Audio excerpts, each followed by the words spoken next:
Tu la laisses poser sur la table.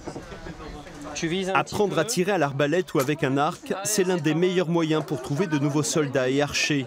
Ici, au château de Foix, on se prépare à la bataille de Lonac, celle qui décidera du sort de la Bigorre contre les Armagnacs.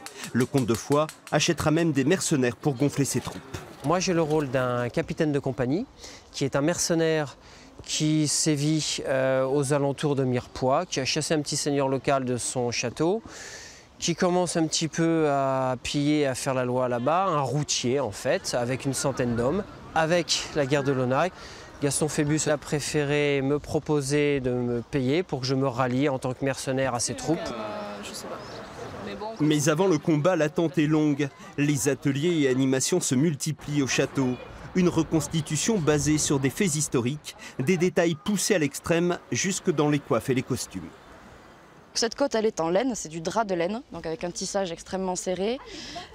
Elle est très ajustée sur le corps. Au XIVe siècle, en fait, on redécouvre un petit peu le corps humain. Au XIIIe siècle, on avait des vêtements très amples.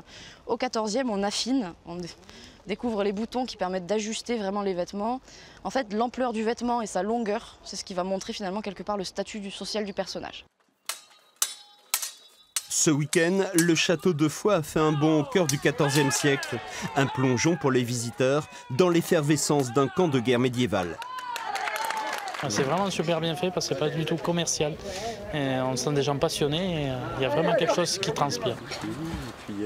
Après l'effort, le réconfort pour ces vaillants soldats. Le menu a même été inspiré par d'authentiques recettes historiques.